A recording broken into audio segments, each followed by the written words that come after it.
Saya muliakan para peserta, ustadz dan ustadzah semuanya.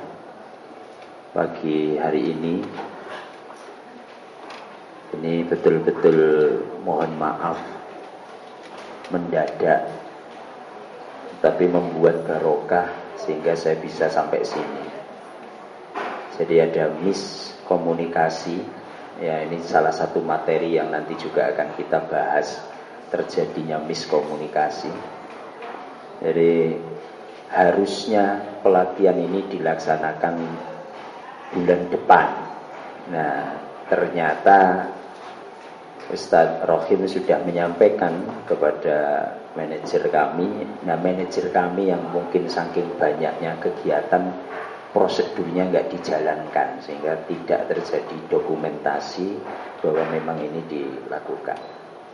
Akhirnya kami kebingungan karena seluruh trainer hari ini kita menyebar di seantero Indonesia.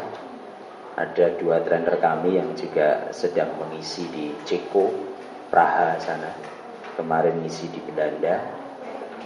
Jadi memang ini full semuanya. Ada yang juga di Malaysia sama di Singapura. Karenanya mau nggak mau yang paling bertanggung jawab harus turun gunung. Akhirnya saya sampaikan, saya aja yang berangkat, semuanya kaget. Loh, bener ya Ustaz? Iya, saya berangkat. Cuma saya mohon izin, ini jadwal saya sampai jam 11 malam nanti. Sehingga nanti mungkin saya di sini hanya bisa sampai sekitar jam 1, setengah 2 atau ya. Jam 2 paling maksimal. Jam 2 paling maksimal. Cuma ada yang neruskan sampai saya nanti sudah ada jadwal di Osowilangun.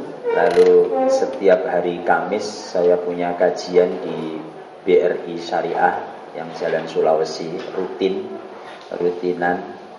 Lalu malam habis Isya jam 8 nanti ada kajian lagi, biasanya selesai jam 11. Nah, karenanya saya mohon maaf, hari ini saya sudah meniatkan puasa sama istri tercinta saya, nggak boleh ya. Jadi biar terjaga kondisinya, karena memang belum berhenti sama sekali. Besok sampai hari Minggu, lalu saya berangkat lagi ke Aceh, pulang langsung berangkat lagi ke Padang. Ya seperti itulah kehidupan nelayan. Iya, karenanya saya cari istri yang pendiam, tidak seperti Anda kayak gini. Enggak. Kalau Anda enggak pencilaan ya, cerewet kelihatan. Alhamdulillah dari satu istri yang dikaruniakan Allah ini, saya sudah dikaruniai 5 orang putra putri. Mohon doa yang ke-6 segera lahir. Ya, dari rahim yang berbeda. Saya dengan, sudah ada yang kenal Ustadz Sobi?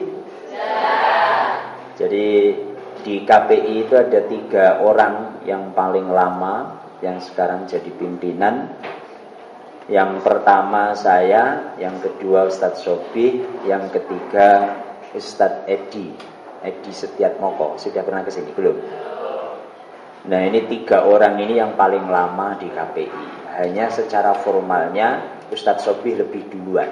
Karena Ustadz Sobi lebih duluan, makanya dia jadi atasan saya. Saya direktur eksekutif, beliau direktur utamanya. Saya gabung di KPI sejak mahasiswa.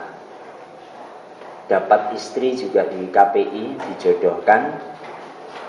Lalu mulai jadi sopir tahun 2001 sampai tahun 2003. Cuma kalau sopir yang lain setelah nyopir tidur di joknya. Nah, kalau saya mengikuti bos saya, direktur KPI saat itu, saya pasangkan laptopnya, saya siapkan OHP, dulu belum ada LCD ya. OHP gitu, sehingga yang menuliskan materi itu saya, yang membuat lagu-lagu itu saya. Dulu kalau bintang itu tidak dicatat seperti itu. Jadi saya motongin tiap malam, motongin bintang, terus ditaruh di lengan. Itu masih nostalgia zaman tahun 2001, di mana pelatihan KPI itu kalau diberikan nggak ada yang mau. Pesertanya dibayari pun itu nggak ada yang daftar. Jadi dulu kalau ikut pelatihan KPI dapat uang saku pengganti transport, waktu itu sudah 50.000. Jadi cukup besar untuk ukuran itu. Tapi nggak ada yang mau. Nah, saya terus belajar sampai 2003, kemudian diamanai untuk jadi asisten trainer. Kenapa? Karena syarat trainer harus S1. Nah, saya ini kan tidak selesai-selesai kuliahnya.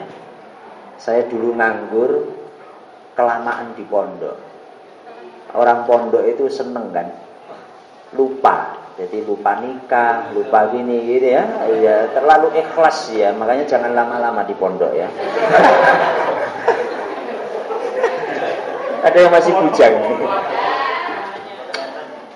Anda ini tidak tahu nikmatnya orang menikah. Nanti saya beri gambaran ya. Jadi seperti itu kondisinya. Alhamdulillah 2004 saya lalu diamanai untuk menjadi pimpinan proyek dengan PT Telkom di Free 5 Jawa Timur. Kemudian 2003 itu juga saya sudah keliling ke Kalimantan, ke Sumatera, hanya dengan bekal sebagai asisten. Tugasnya bawain tas. Bawain tas. Enggak ngapa-ngapain, cuma bawain tas. Cuma saya mungkin beda dengan orang yang bawain tas lainnya. Saya tulus nyantrik bahasanya. Tahu nyantrik ya? Kiai ini jenengan niku nek lenggah arep lungguh dipastekno nggon lungguhe ana, ngombene ana lah. Pimpinan saya seneng tak ngayani kayak gitu karena saya lama nyantrik di kiai saya. Sehingga saya lakukan seperti itu sama mudir saya, mudir KPI waktu itu. Nah itu mereka sangat terkesan sehingga saya dibawa kemana-mana, dididik. Dan satu-satunya orang KPI yang diberikan pelatihan full mulai sejak tahun 2003 sampai tahun 2012 itu saya. Jadi saya tidak di KPI, tapi saya dikirim terus. Saya pernah dikirim ke JIS, Jakarta International School, yang bermasalah itu, tahun 2005. Ya, saya magang di sana cukup lama. Saya pernah dikirim ke Singapura untuk belajar dengan orang-orang Nasrani di sana. Saya lulusan terbaik untuk pelatihan Dale Carnegie, pelatihannya orang Katolik. Ini lembaga pelatihannya usianya sudah di atas 100 tahun. Ya, jadi luar biasa. Sehingga saya mewajibkan seluruh pimpinan di KPI harus lulus 3 bulan pelatihan di Dale Carnegie Training. Kalau nggak lulus, nggak jadi manajer. Dan semua yang dikirim KPI pasti jadi peserta terbaik. Sehingga kami sangat dikenal. Sehingga satu-satunya lembaga muslim yang ngirim mungkin cuma kami. Sebetulnya apa yang mereka sampaikan, kita semua sudah punya. Islam itu yu'la wala yu'la. Jelas bahwa kita ini yang paling baik.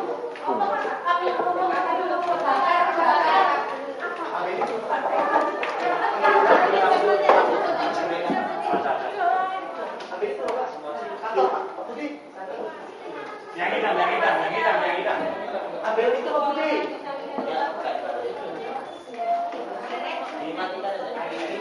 Udah pakai kerupuk dikit.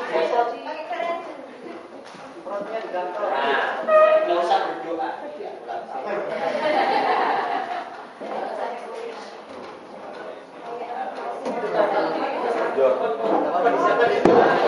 Siapa tadi yang melihat kalau itu terbakar? Luar biasa. Anda termasuk mawas berarti ya. Meluaskan pandangan. Ini sudah nggak ada aliran listriknya, sudah dilepas, aman. Dan perhatikan lagi saya. Pesan sponsor. Sama nanti ketika Anda masuk di dalam kelas, maka sungguh Anda itu akan menghipnotis terhadap murid santri Anda. Tetapi kalau ada satu saja yang itu unik buat mereka, hilang sudah hipnotis Anda. Ya, maka itu harus harus memahami, harus belajar untuk itu. Nah, kembali ke yang ingin saya sampaikan tadi, nama saya ya itu tadi Misbahul Munir. Saya asli dari kota Ponorogo. Nah, sudah ada yang pernah ke Ponorogo? Sudah ada? Kemana saja? Ke Jalan Anjani. Ke rumah siapa? Oh, ke rumah temannya ya. Oke. Ponorogo ini terkenal dengan kota reog, tetapi sungguh sebetulnya kami lebih senang kalau dikenal dengan kota santri. Karena lebih dari 200 pondok pesantren ada di Ponorogo. Dan Anda pasti sangat kenal karena santri Anda juga banyak yang meneruskan di Gontor sana ya. Nah, saya dulu main-main aja. Kalau ke pondok itu main-main gitu, nggak pernah jadi santri tulen lah ya. Cuma senengnya itu selalu sama orang yang punya ilmu. Jadi deket terus, akhirnya mungkin agak sedikit kesawapan gitu aja. Nah, kesabapan gitu. Nah, saya masih ber-KTP Ponorogo. Istri saya yang asli Malang juga ber-KTP Ponorogo. Anak saya yang lahirnya di Surabaya juga akta lahirnya Ponorogo. Pokoknya semuanya dirubah Ponorogo karena orang tua saya pengen saya yang pulang ke Ponorogo. Ya, saya sampaikan, mohon izin selama bapak ibu masih kuat biarkan anaknya melalang buana. Nah, alhamdulillah ini diberikan izin. Jadi nggak tahu nanti kalau sudah ada panggilan pulang ya sewaktu-waktu saya tinggal pulang. Karena itu saya membangun jaringan cukup baik dengan teman-teman di Ponorogo. Kalau terus dipanggil, saya kan sudah nggak jadi direktur KPI kan. Nah, berarti harus jadi direktur apa gitulah di Ponorogo. Ya kalau terus pulang direken bater rugi. Nah, itu sekilas tentang saya. Lalu apa lagi ya? Nggak ada yang menarik lagi mungkin ya. Oh, ada mungkin kalau Anda mau buka televisi, kalau di sini boleh nggak nonton televisi? Nggak boleh. Kalau di rumah boleh. Kalau di rumah silakan dibuka Net TV. Ya, di Net TV saya rutin mengisi program Risalah Hati jam 10 pagi sampai jam setengah 11 siang dalam segmen Ustadz Menjawab. Jadi ada orang tanya, saya menjawab, ada orang tanya, saya menjawab. Itu silakan dicek nanti beberapa. Kalau enggak, lihat aja di YouTube ya. Cuma jangan kaget kalau di televisi kok lebih fresh gitu ya. Karena dibedahi ya. Enggak ya, karena televisi itu memang punya kekuatannya di situ, mengatur terhadap penampakan itu luar biasa. Saya rutin sudah dikontrak 1 tahun, nanti akan dicek, dievaluasi. Tapi saat menjalankan ternyata berat. Artinya berat itu saya merasa saya sangat tidak layak untuk mengisi di program itu karena pertanyaannya tidak dibatasi. Takok opo oleh. Nah terus aku ki dianggep wong sing kemeruh. Kon jawab takonane. Alhamdulillah gak live. Nek live gak iso.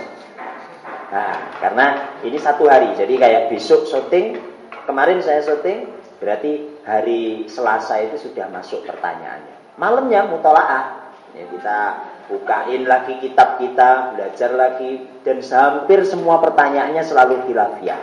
Kalau sudah seperti itu, saya selalu fikih dakwah yang dahulukan, ya, bukan fikih hakamnya. Kalau sudah fikih hakamnya yang didahulukan, masyarakat lari nanti. Nah ini cara berkomunikasi, nanti akan kita diskusikan juga. Oke, silakan disiapkan alat tulisnya. Setiap pelatihan dimulai dengan pretest. Gak usah macem-macem sampean siap nong.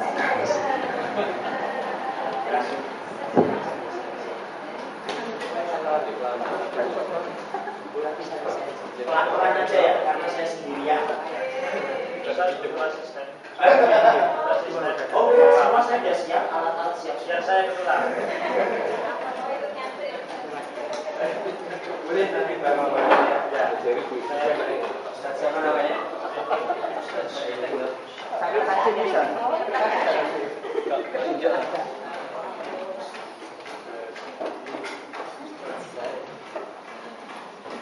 Siapkan alat tulisnya. Ada kertas Ustaz saya. Kertas LPS. Pastikan saudara Anda dapat satu-satu.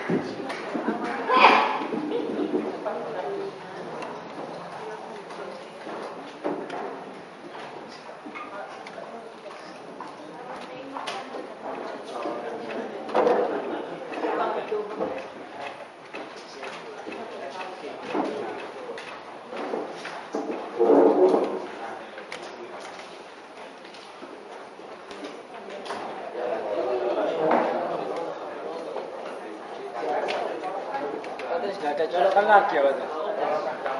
Itu orang. Bapak di depan ada.